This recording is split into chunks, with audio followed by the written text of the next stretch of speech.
Gandería Os Bravos naceu cando eu tuve que retirarme do mar. Eu antes era capitán de pesca e tuve que retirarme. Entonces, durante o tempo que estuve de baixa, fixen cursos, me preparei, porque non tiñamos moita idea do que era unha gandería profesional. E durante 2 anos e pico, estuve preparándome. Despois empecé de cero e fixen as cousas máis ou menos como me decían que había que facelas. Gandería Os Bravos, o nombre, ven pola zona. Nos agora aquí estamos nos Bravos, de Estás, Tomiño.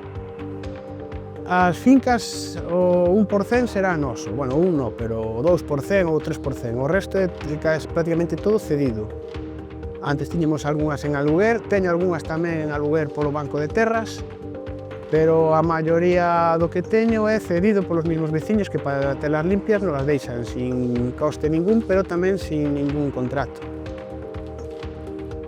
Pois se fai todo encamiñado ao benestar animal, porque nós facemos venta directa a clientes que normalmente están preocupados polo que significa o proxecto, quere dicir, de onde ven a carne, como se tratan os animales. Aquí nos temos visitas casi todos os días de xente que ven a mirar as vacas. Entonces, para nós o máis importante é o bienestar animal. O bienestar animal pódese confundir desde a cidade.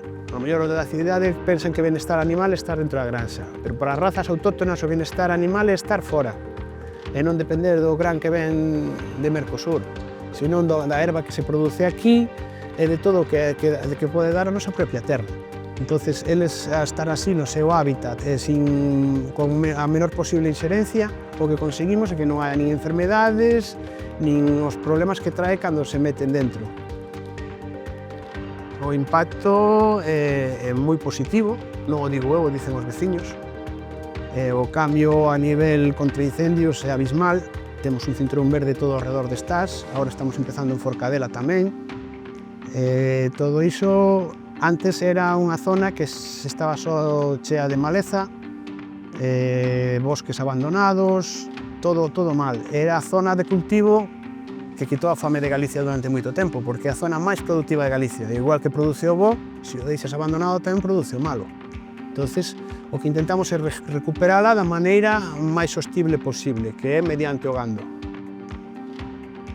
O principal dificultad que ten é a falta de veterinarios, a falta de... porque estamos nunha zona que non é gandeira, a falta de comprensión da xente que está ao teu redor, que valora que lle tes todo limpio, pero non acaba de entender a veces os cheiros, os ruídos, fora de horas. E logo o máis grave que temos é as incongruencias que ten a administración con nós. A nivel de se faz un pastoreo en viñas, pois non podes poñer que foron as viñas as ovellas, porque senón non estás facendo pastoreo onde eles dicen que tes que facelo. Incongruencias moi grandes hai. Al final aquí hai cantidad de hectáreas que non se están poñendo na PAC. Galicia está perdendo moitísimos cartos da PAC porque non se están poñendo e cando se están usando. Se están usando das viñas, eles non as poñen por culpa de viñas, kibis e outros cultivos que hai aquí no Baixo Miño. Eles non os poñen porque non lle é rentable para as cousas que lle piden e nós non as podemos poñer porque non nos lo permiten. E nós estamos facendo pastoreo sobre esas parcelas e podríase facer pastoreo sobre moitas máis.